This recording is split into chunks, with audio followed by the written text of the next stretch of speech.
observa aquilo com fé, empatia e a mente aberta. Ela se esforça por entender como tudo aquilo é possível.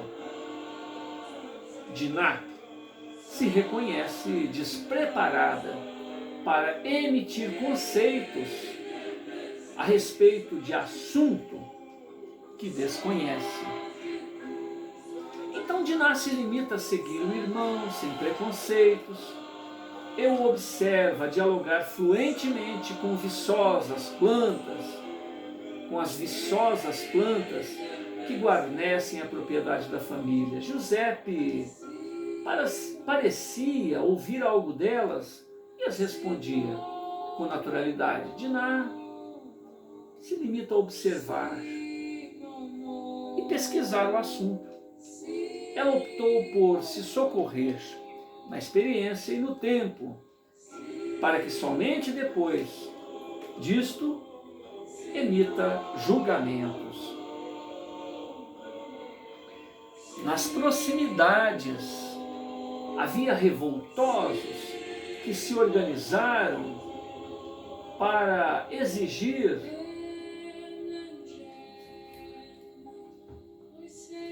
melhoras sociais, uma vez que estavam inconformados diante da escassez e da opulência.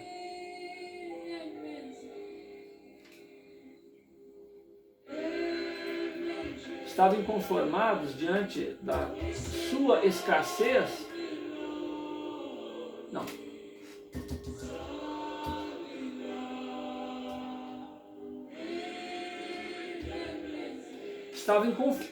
Nas proximidades havia revoltosos que se organizavam ou se organizaram para exigir melhoras sociais, uma vez que estavam inconformados diante da escassez da maioria e da opulência de poucos latifundiários, com grandes extensões de terras improdutivas. Então, os amotinados se juntaram para invadir estas terras inoperantes. Na casa do senhor Manuel Mansol, fazendeiro e próspero latifundiário, organizaram equipes armadas para se defender de tais anarquistas. Nesta empreitada, reforçaram o armamento dos empregados, elaborando também planos de defesa e conhecimento dos meios legais para que os delituosos capturados recebessem severas sanções, visando desacorçoar eventuais pessoas que tenham as mesmas ideias.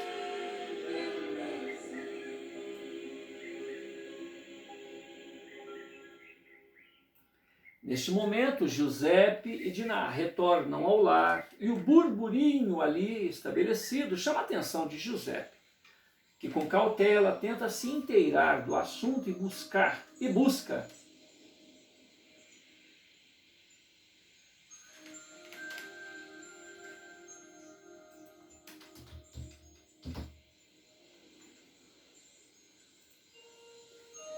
Repetindo, neste momento, Giuseppe e Diná retornam ao lar e o burburinho ali estabelecido chama a atenção de Giuseppe, que com cautela tenta se inteirar do assunto e até busca expor a sua opinião no que foi repreendido por Sarvin, que muito nervoso afirma: estamos em uma reunião muito importante para nos defendermos e você, seu inútil, não vai participar dela.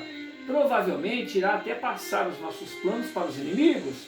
Seu intruso, canalha, confesse as suas reais intenções em estar por aqui.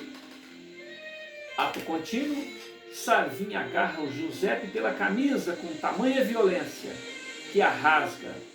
O primogênito descontrolado e sádico precipita-se sobre o corpo do irmão e ambos caem ao solo.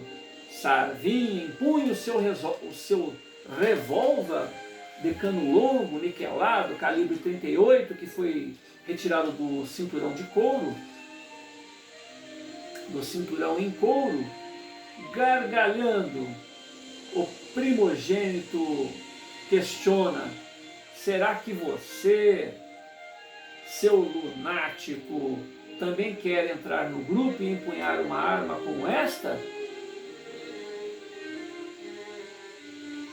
Página 18.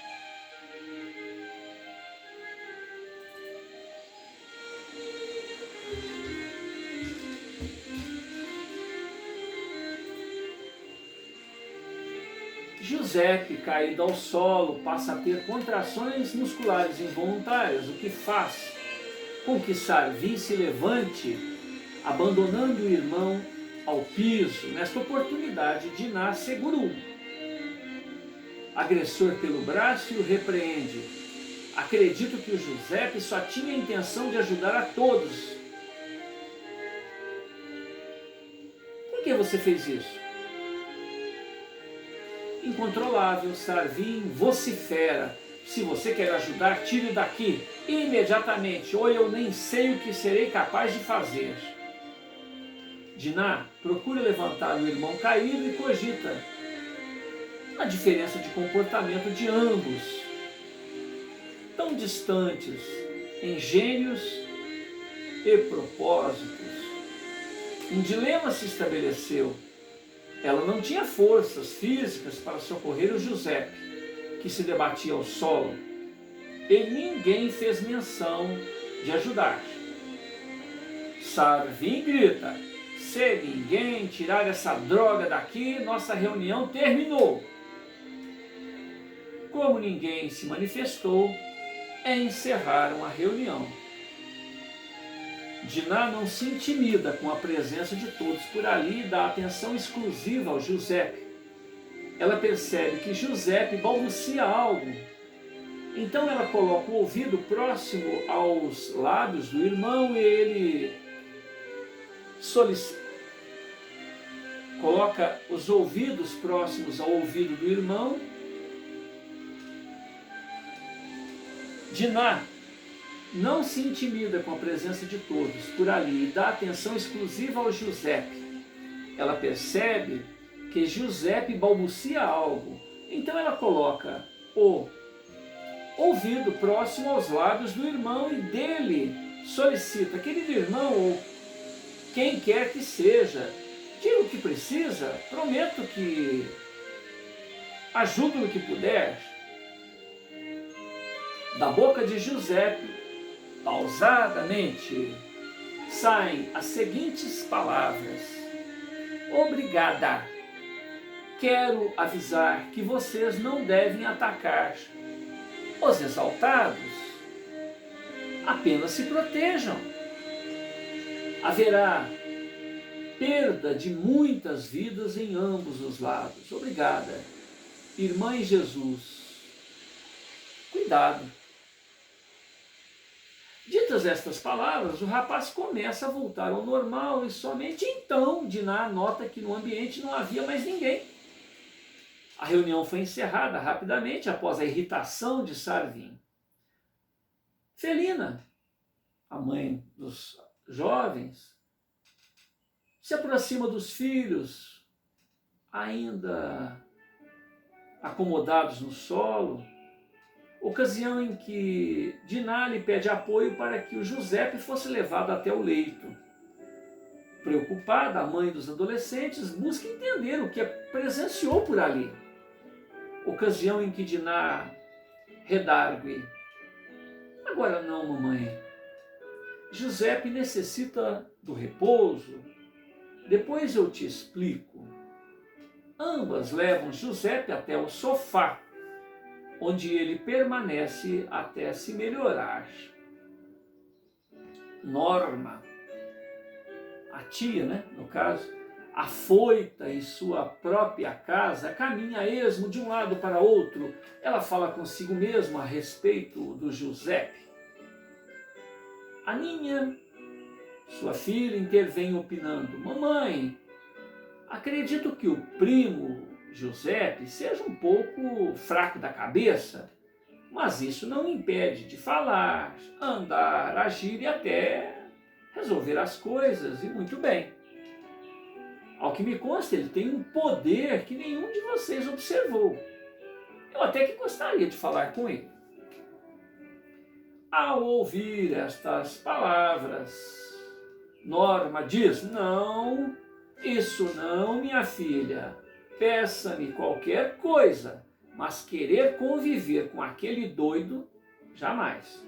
Pelo que me disse o vigário, isso pega como visgo.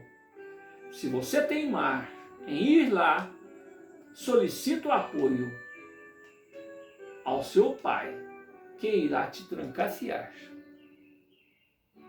Em seguida, Norma, a mãe de Aninha, aponta para um ambiente fechado na casa, destinado a punir desobediências domésticas.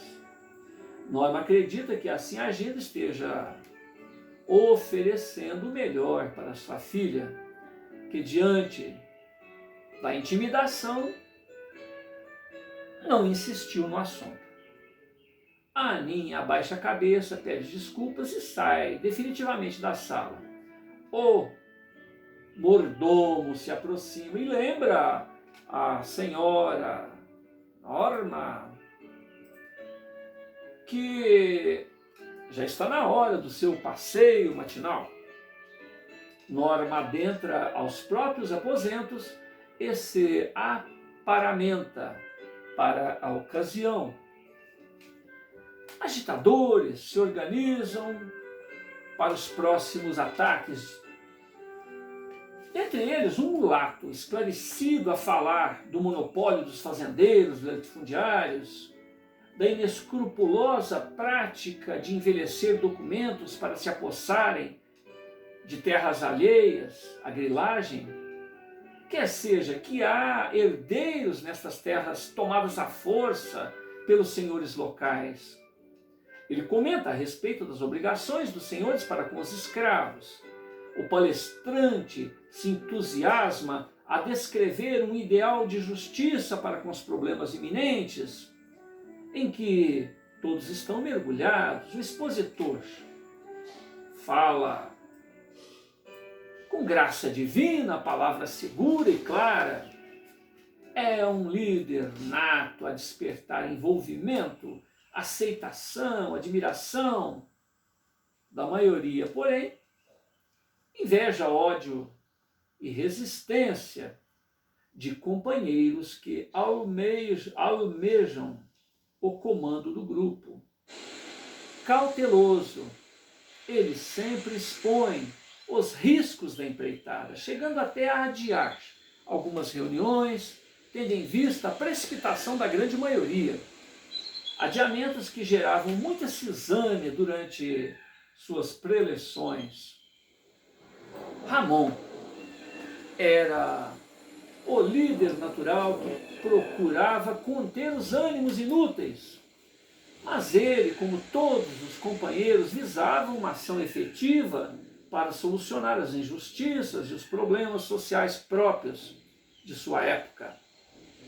De outro lado, as autoridades constituídas também se reuniam, se armavam e se organizavam, preparando-se para esse enfrentamento. Enfim, eram os privilegiados e representantes do poder local, e de outro, os escravos, injustiçados, desterrados, insatisfeitos em geral, idealistas, e uma corja de oportunistas e ladrões sem intenções mais nobres. O descontentamento era da maioria, então aos revoltosos ajuntavam-se mais e mais aliados. Havia diferenças gritantes na distribuição de rendas e de oportunidades. Os privilégios de alguns eram mantidos à custa de sádicos instrumentos de tortura, chibatas, prisões, humilhações, silêncio e escravidão. Enfim, com muita dor física e psicológica, sangue e vidas como forma de intimidação aos ânimos exaltados dos menos favorecidos, e isto tinha que ser encerrado. Os rebelados acreditavam que aquele era o momento histórico para essas mudanças sociais, e não havia mais por que adiar. O pensador Victor Hugo já afirmou que nada é mais poderoso que uma ideia do que quando ela amadurece na mente do indivíduo ou da coletividade onde vive.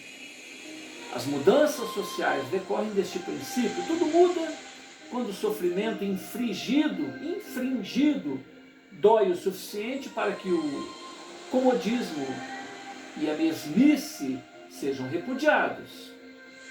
É como o cão que dorme em um local insalubre e desconfortável. Entretanto, não sai dali porque não foi ferido o suficiente para buscar melhoras. Cada pessoa tem seu nível de tolerância à dor, moral ou física. E na presença dessas dores, ele desperta e se assume para outra maneira de viver. Quando o conjunto de insatisfeitos é significativo, eles se unem e se sacrificam para que os sádicos, oportunistas, abandonem seus confortáveis privilégios. Luta ganha. Aqueles mesmos inconformados estarão na opção de atenderem aos valores éticos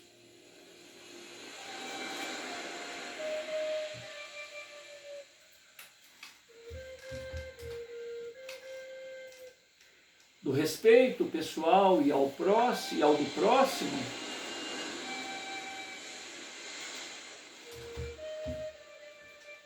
ou até mesmo ocupar assentos vazios e se esquecerem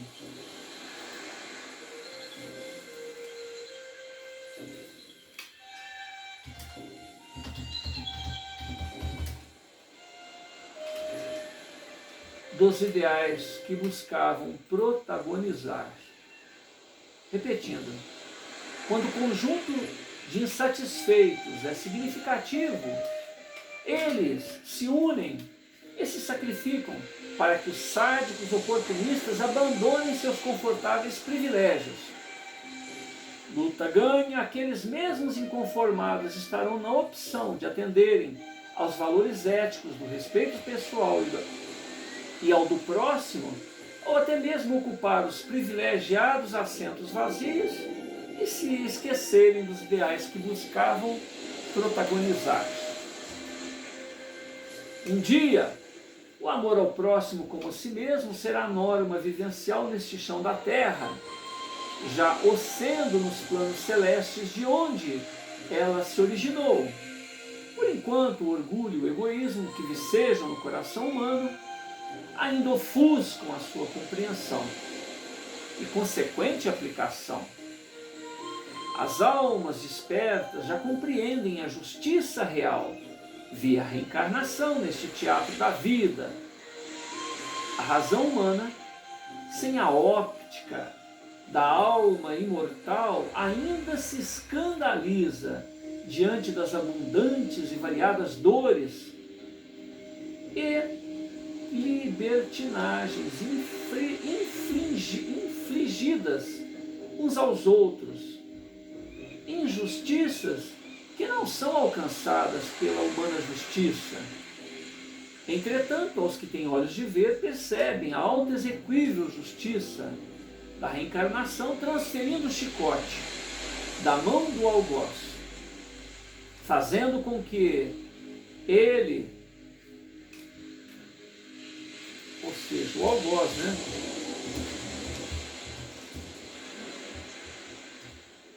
nasça na situação que execrou e no berço de suas próprias vítimas. Receberá o perdão ou a dor através daqueles corações sequiosos por desforra. Se o perdão não acontece, o verdugo irá entender a necessidade de se colocar no lugar do outro antes de agir em interesses que lhe favoreçam. O amor e o perdão sempre beneficiam quem os oferece, uma vez que ninguém engana a lei natural que nos tutela a todos. O algoz sempre terá que se acertar até o último vintém para com esta lei. Toda cura ou reforma legítima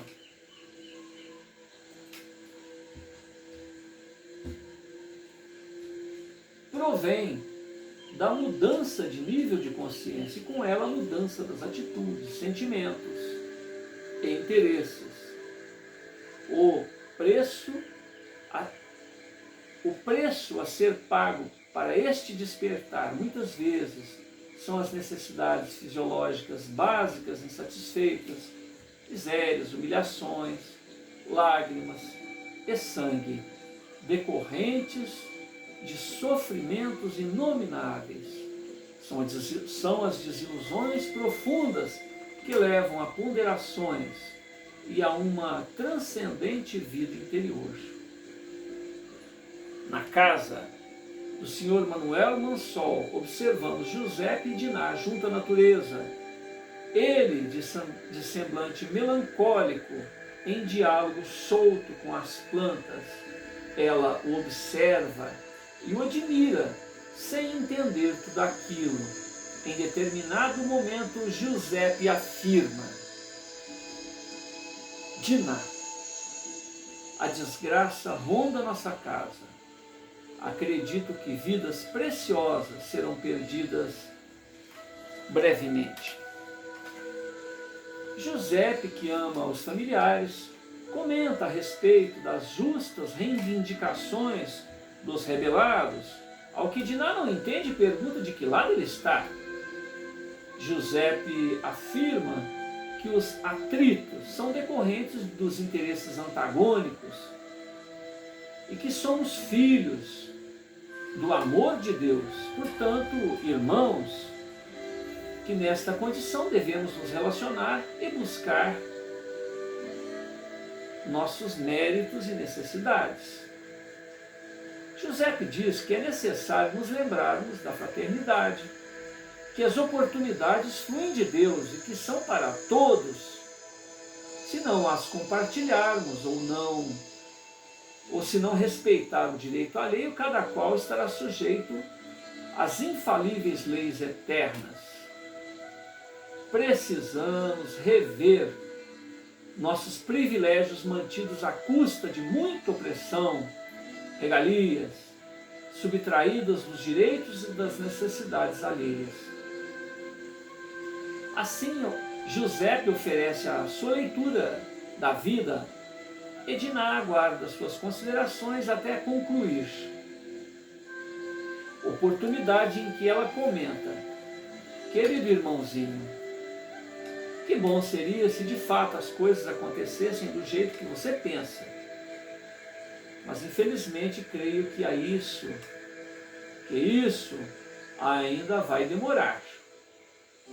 O colóquio transcorria desembaraçado até que, aflita, surge Crustácea, externando suas preocupações. Senhorzinhos, parece que a coisa vai ficar preta mesmo. Estão falando na cidade que desta vez os rebeldes irão atacar com toda a força. Voltando-se para Giuseppe, a serviçal se ajoelha, fixa súplices olhos e implora: querido filho, ajude-me agora. O coração desta velha está cansado de tantas decepções. Piedade, diga onde está o meu filho. Giuseppe a toma pelas mãos e lhe apoia os braços e a reergue. O jovem esboça um sorriso complacente, comovido pela dor da bondosa senhora, e tenta se justificar no que ainda não pode dizer. Não se preocupe, ele aparecerá, e a calma será sua companheira, se você mantiver a confiança na misericórdia divina mantendo-se na oração, e tudo se esclarecerá.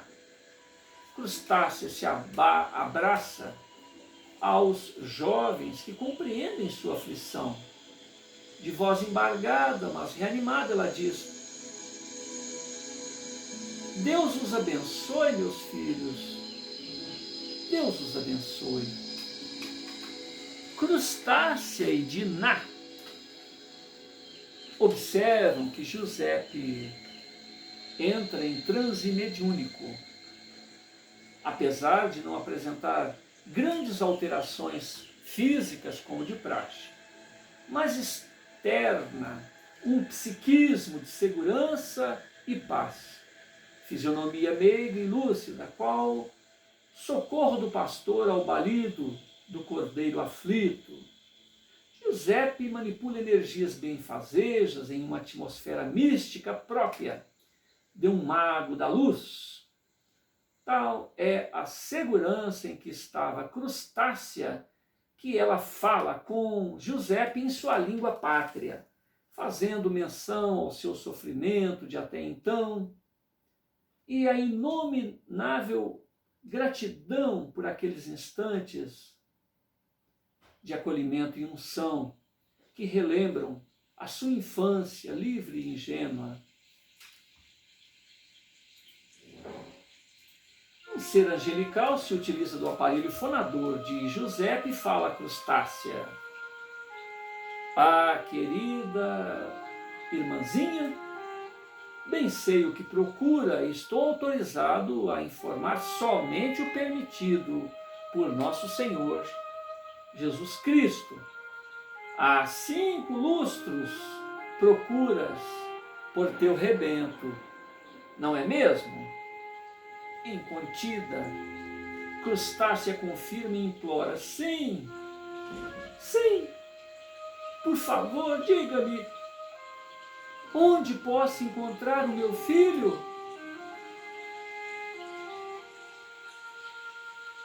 O olhar terno vaza dos olhos de Giuseppe, sua voz continua: querida irmã, muito te admiro. Procure se preparar, porque hoje mesmo seu filho estará em seus braços. Lhe entregue toda a ternura e carinho represados nestes anos, porque nesse momento a voz de Giuseppe se embarga e não conclui. Crustácea, incontida, abraça o patrãozinho e exora: por Deus, o que aconteceu? O que vai acontecer? Ao longe, uma algazarra chama a atenção de todos. Interrompe aquela ocasião fraternal, gera apreensão em todos e outros cuidados imediatos. O ocaso desvela merecido descanso ao astro-rei, que, tendo abençoado o chão da terra com seu sorriso iluminado, agora se despede de todos em limpidez rubra, lembrando que a vida deve perseverar amparada pelas estrelas no zimbório e o argênteo brilho lunar que auxilia os pirilampos estelares a cultivarem o entusiasmo e dar rumo aos corações humanos. Os corpos celestes lembram que em tudo há um propósito, que nunca estaremos sós, que nunca estaremos a sós. Todos podem vislumbrá-los, o sol majestoso e honrado em seu carro dourado, declinando no horizonte qual herói que desce à sepultura e de onde se tem a certeza ressurgirá, viril, jubiloso e servil, disciplinando odiernamente as oportunidades, os tempos e as mudanças. De outro lado, o argênteo magnetismo do satélite lunar, que o substitui e o reverencia pela tarefa executada, a flora e a fauna esfuziantemente homenageiam esta transição. A lua, senhora da noite, a representação de divindades em várias culturas, é controladora dos fenômenos da natureza, germinação, fertilidade feminina, também é a inspiração de poetas e o ideal a ser alcançado por visionários e exploradores. Na mitologia maia, o satélite lunar foi chamado de Ixchel, uma velha mulher demoníaca, porém protetora das parturientes. Itz en Can, Itz en Muyal, ou seja, sou o orvalho do céu, sou o orvalho das nuvens. O mistério noturno nos faz apreciar o tempo e criar. O mistério noturno nos faz apreciar o tempo a criar e destruir seus filhos. Pensar na fragilidade da vida humana, ameaçada pelos abismos, pelas águas. Pensar nas feridas que permitem escapar o sangue, pensar no enigma que traz a angústia ao homem ao se perceber ínfimo diante da imensidão. Pensar no momento em que faz sentido o paradoxo da fragilidade e do poder do ventre feminino, onde a ínfima célula faz ressurgir a vida. À noite surgem os mistérios e questionamentos exuberantes, onde se aprecia melhor o axioma do espaço, cuja tentativa de defini-lo é pequena, pois que se escolhendo qualquer direção e sairmos deste chão rumo às ilhas estelares, por onde passarmos, haverá mundos e corpos celestes suntuosos, tão profundos quanto as plantas semeadas nas pradarias do chão da terra, imagens de bilhões de mundos desfilando pela límpida córnea humana, e não teremos alcançado um passo. Continuaremos a viagem por milênios em qualquer direção que escolhermos e ainda estaremos em um pálido ponto, tão invisível quanto o lugar de onde saímos. Eternidade sem começo ou fim, onde tudo é presente, séculos representando menos que um segundo